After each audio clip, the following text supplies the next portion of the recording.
Bonjour et bienvenue à tous. Nous nous retrouvons pour continuer une nouvelle étude qui va s'intéresser à l'Apocalypse, à ce livre mystérieux, parfois difficile, surtout passionnant.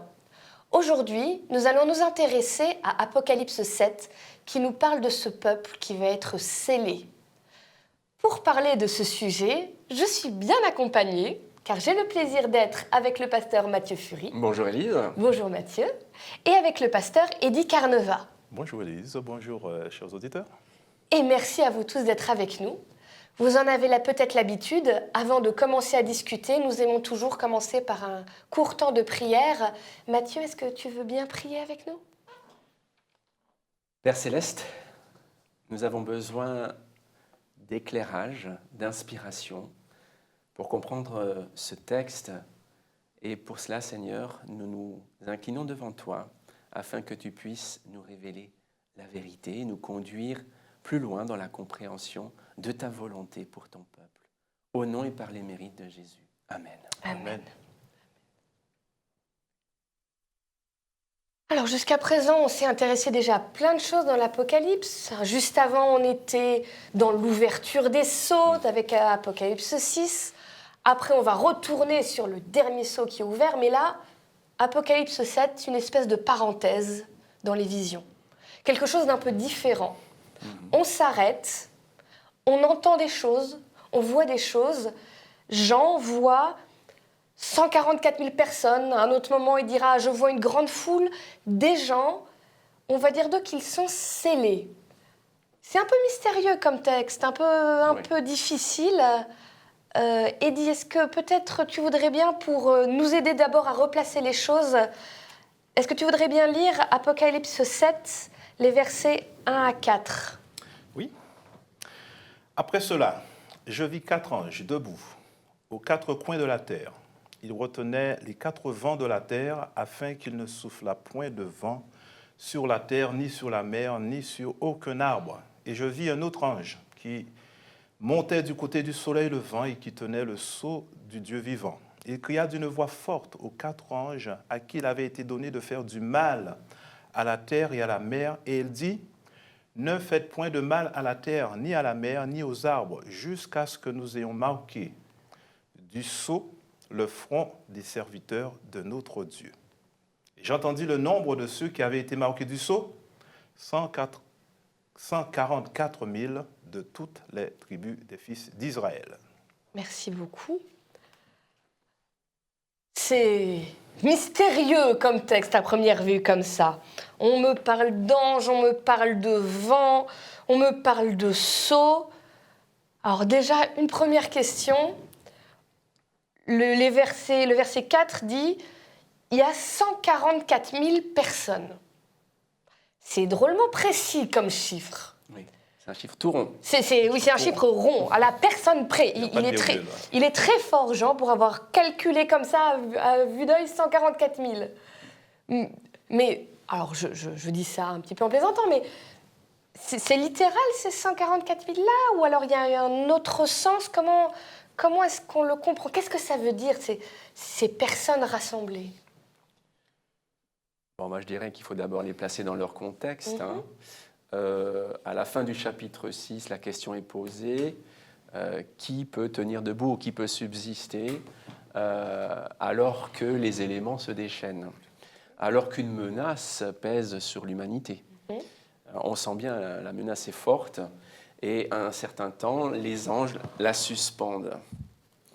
Et c'est là que l'apôtre Jean découvre qu'il y a un certain nombre de personnes, les fameux 144 000, qui doivent être scellés avant que les événements finaux ne prennent place. Et donc, on s'interroge effectivement sur l'identité de ces gens-là. Et, tu fais bien de nous poser la question, mais qui sont-ils et pourquoi y en a-t-il 144 000 précisément ? Je pense déjà qu'il faut noter une chose, c'est le contraste entre le verset 4 et les versets qui suivent. Le verset 4 dit 144 000 de toutes les tribus d'Israël. Et quand on lit les versets qui suivent, on découvre qu'elles ne sont pas toutes présentes. Ah. il manque la tribu de Dan, la tribu d'Éphraïm. Et donc, Et ça pourquoi nous est-ce qu'elle surprend. manque, justement? Alors, les tribus d'Éphraïm, de Dan, ont été des tribus apostates, de manière générale. Alors, est-ce que, Elles tu ne peux se sont juste, jamais- est-ce que tu peux nous dire elles- qu'est-ce que tu entends par apostat? Parce que ce n'est pas elles forcément sont un mot que tout le monde restées- connaît. Elles sont restées infidèles. Elles ne sont pas revenues de leur mauvaise voie en ce qui concerne l'adoration. Dan s'est expatrié. Elles ont toujours vécu en marge au commandement de Dieu et elles ont renoncé en tout cas à être considérées comme le peuple fidèle de Dieu. D'accord. Et on voit apparaître aussi dans la liste la tribu de Lévi. N'est pas coutumier, on voit apparaître celle de Joseph. Or, Joseph avait deux fils, Manassé et Éphraïm. On voit apparaître Joseph et Manassé concomitamment. Donc, manifestement, c'est une liste arrangée pour obtenir le chiffre 12. D'accord. Chiffre 12 qui est très symbolique lui-même, parce que c'est le chiffre qui rassemble à la fois le peuple d'Israël, le peuple chrétien, d'une manière générale, le chiffre 12 des tribus d'Israël, le chiffre 12 des disciples. Et je pense que le chiffre 12 est symbolique pour exprimer, en tout cas, le peuple de Dieu dans son entièreté. D'accord. Le peuple de Dieu que le Seigneur recommande. Le chiffre 12 est symbolique, c'est un arrangement entre le chiffre 4, qui est l'humanité, et le chiffre 3, qui est la divinité. C'est l'humanité associée à la divinité, ou c'est la divinité qui s'associe avec l'humanité dans la mission, etc. De la même manière aussi, on a le chiffre 7, par exemple, qui est une association du chiffre 3 et du chiffre 4. C'est la divinité qui s'unit avec, c'est Dieu avec l'humanité. Et d'un autre côté, chiffre 12, Dieu qui travaille par l'humanité. Donc, on a un arrangement du chiffre 12, et 144 000, c'est le chiffre 12 fois 12 et fois 1000. D'accord ? Le chiffre 1000 lui-même symbolique qui ramène à une multitude. D'accord ?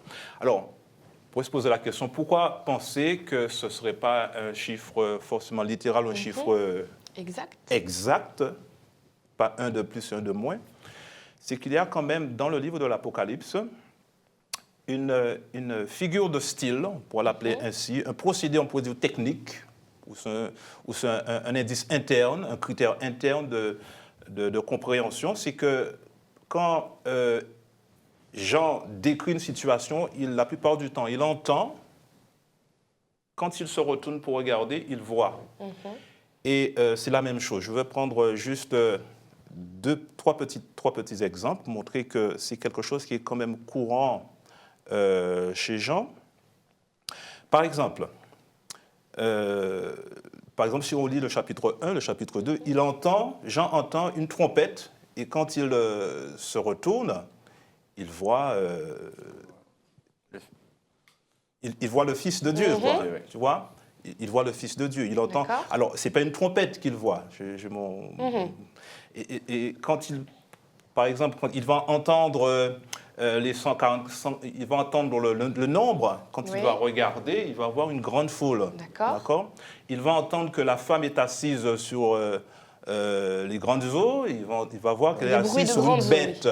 Il va entendre que l'épouse du Seigneur vient, mais là, il voit que c'est une ville, c'est la Nouvelle Jérusalem. Donc, il va entendre que l'agneau, il va entendre que le lion de Juda, d'accord, quand il se retourne, il voit l'agneau.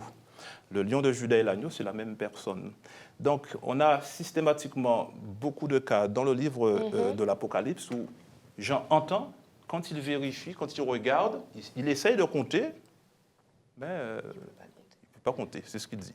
C'est vrai qu'ici, c'est le même phénomène. Il entendit le nombre de ceux qui avaient été marqués du sceau, c'est dit au verset 4, et au verset 9, après cela, je regardais, et voici, il y avait une grande foule.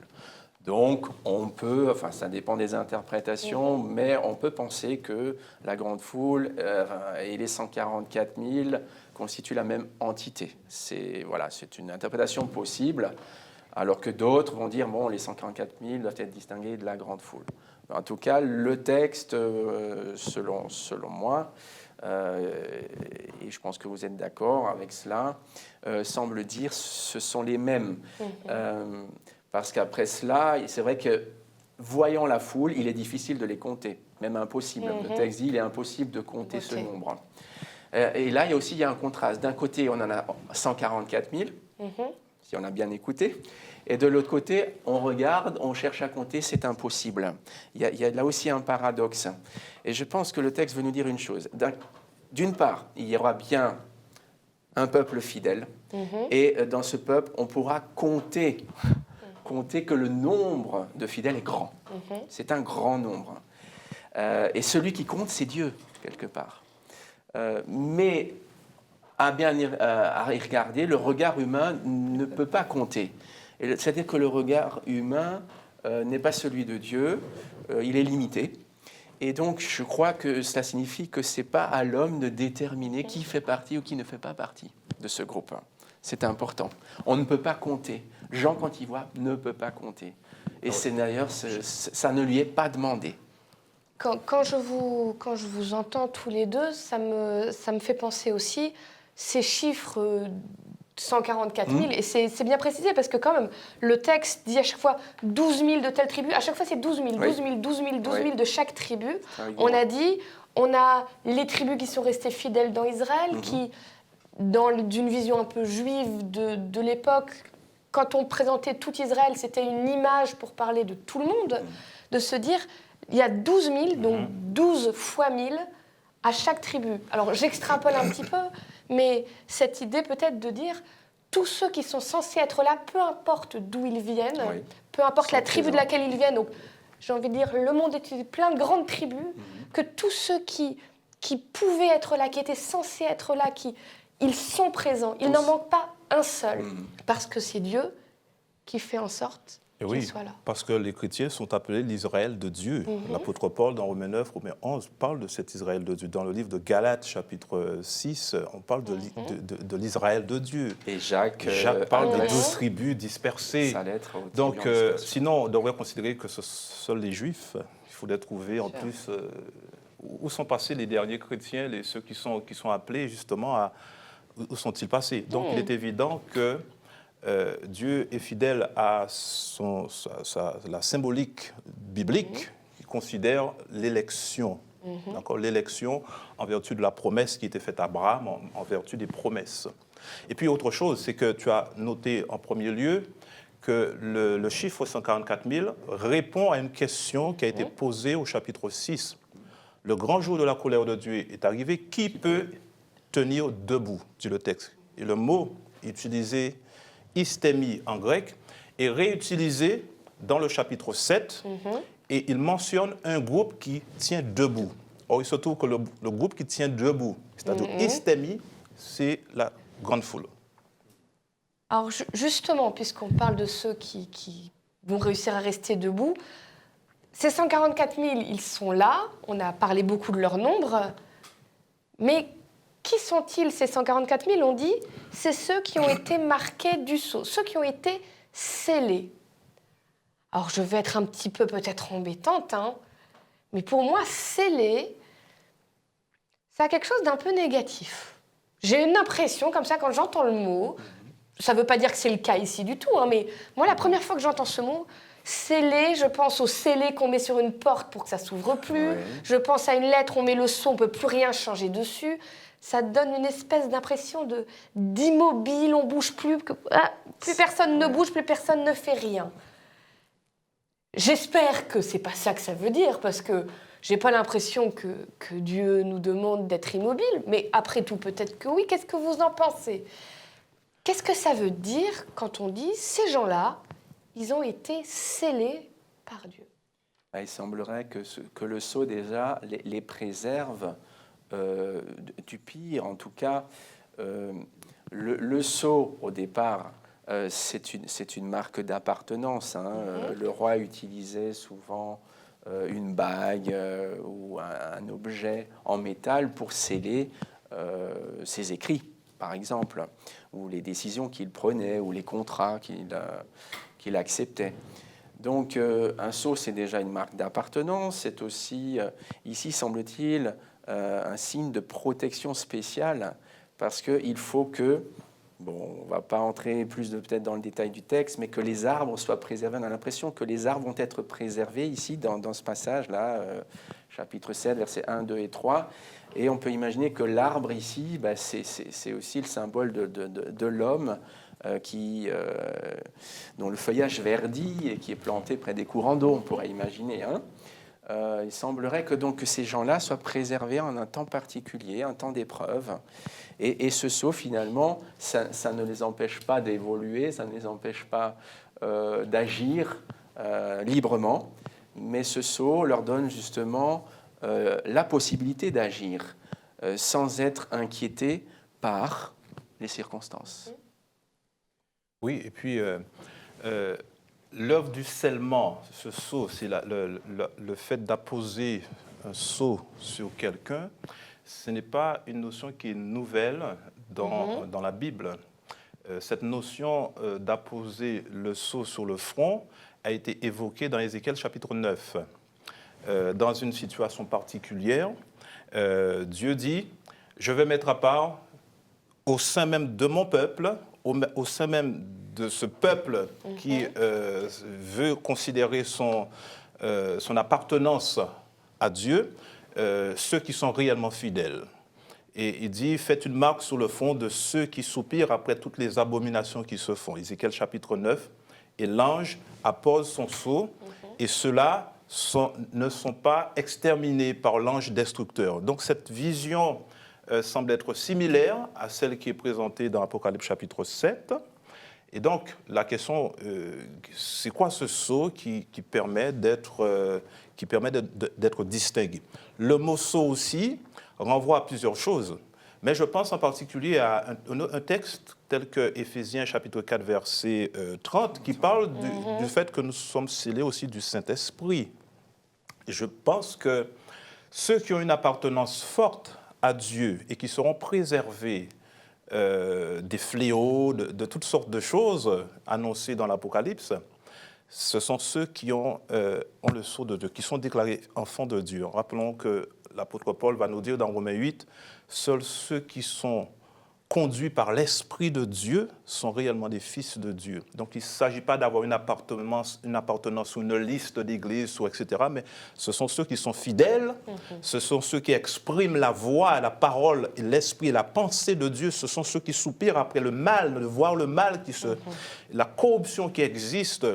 Ce sont ceux-là qui ressentent la douleur, la souffrance, le pathos de Dieu. Ce sont ceux-là, la propriété de Dieu, ce sont ceux-là qui sont effectivement protégés de la sorte. Ce sont ceux, j'allais dire, qui ont le caractère de Jésus. Justement, j'ajouterais qu'au chapitre 14, verset 1er, il est dit que ces 144 000 ont le nom de l'agneau et celui de son Père sur le front.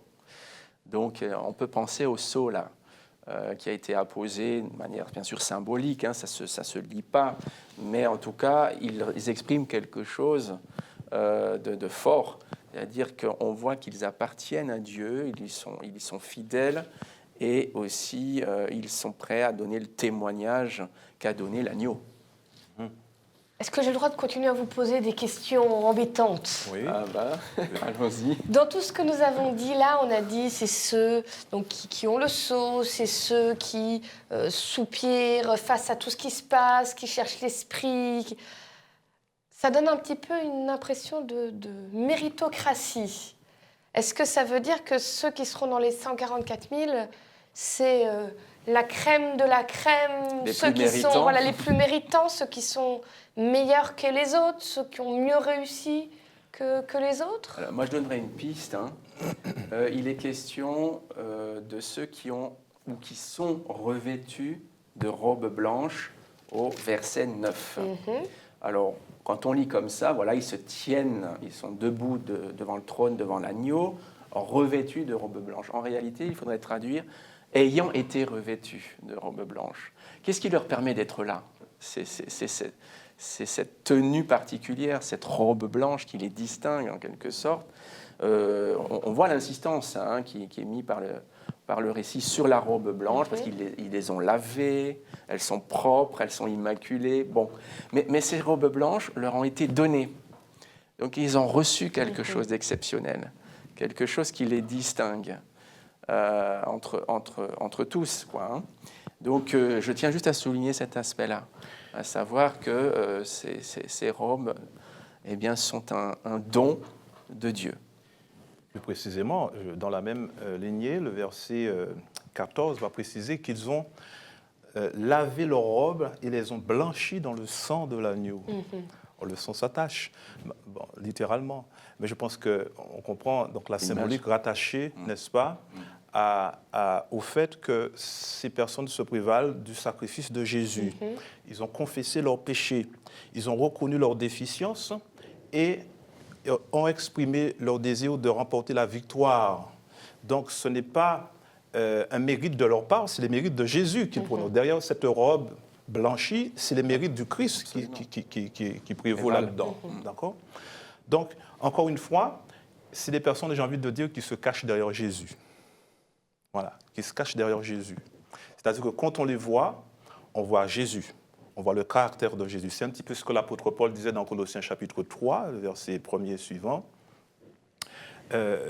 Nous sommes cachés et lorsque Jésus va apparaître, nous aussi nous apparaîtrons avec lui forcément, parce que nous lui avons laissé le soin de vivre en nous. Et donc il y a une particularité de ce groupe qui se sont tellement associés avec Jésus qu'on ne voit plus que Jésus. D'ailleurs, dans un autre texte, Apocalypse chapitre 14 va dire « Les 144 000 suivent Jésus partout où il va. » Oui. Merci. Alors, on est donc, on l'a dit, dans un contexte eschatologique. On parle de la fin des temps, on parle de choses difficiles qui se passent d'un peuple. Alors, je retiens de ceux qui vraiment se sont prévalus du sacrifice de Jésus, qui essaient de lui ressembler, qui sont protégés par Dieu, scellés, presque mis à part, j'ai envie de dire. Moi, aujourd'hui, quand je lis ça, quand je vous entends, déjà, j'ai moins peur de ce texte et ça me fait plaisir. Il peut faire peur comme ça quand on le lit. C'est toujours intéressant de voir un peu plus loin parce qu'on se rend compte de ce qu'il essaie de nous dire réellement.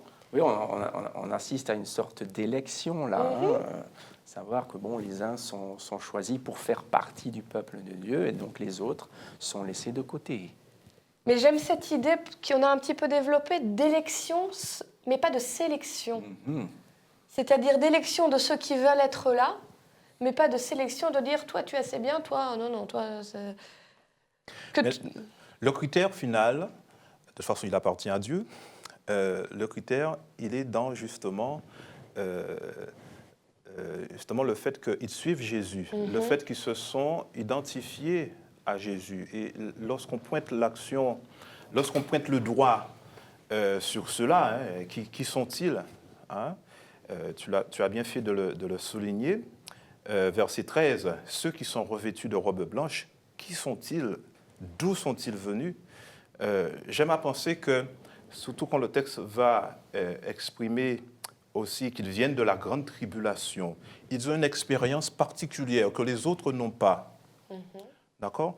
Leur expérience à la fin des temps, face à la tribulation, face aux tentations qui subsistent, qui sont inconnues de jadis, ceux-là qui vont apparaître debout quand Jésus revient, eh bien, ils vont être confrontés à des situations terribles. Donc, manifestement, les événements vont être épurateurs, je voulais dire. Il y a beaucoup de choses qui vont faire que beaucoup de personnes vont prendre de la distance avec Jésus. Une tribulation qui vient fait toujours un tri, quelque part. Donc, la notion de sélection, à la rigueur, ce n'est pas l'individu qui le fait, d'accord? Mais les événements, ce sont les circonstances vont montrer qui est avec Dieu ou qui ne l'est pas. Tu vois? Oui, il y a un phénomène de maturation. On le verra plus loin au chapitre 14. Mais d'un côté, c'est la moisson qui se prépare et de l'autre, la vendange. Et ces personnes-là, eh bien, si je garde ce symbole-là, seront moissonnées. C'est-à-dire, ce sont des personnes qui se donnent à Jésus, qui lui appartiennent, qui se reconnaissent dans la personne de l'agneau, dans ses valeurs, dans son discours, qui adhèrent pleinement aux valeurs bibliques, qui sont désireux de mettre en pratique la volonté du Père. Et voilà, et donc ils progressent dans ce sens en permanence. Ils progressent dans l'accomplissement, en tout cas, du désir intime de Dieu, qui est de rendre les hommes et les femmes heureux, libres, égaux aussi, et donc de leur permettre de progresser en permanence. Je vous remercie beaucoup tous les deux pour tout ce que vous avez amené. Notre texte n'était pas évident parce que quand on le lit comme ça, si on n'a pas les bonnes clés, on peut être facilement perdu. Il y a plein d'éléments qui rentrent en compte.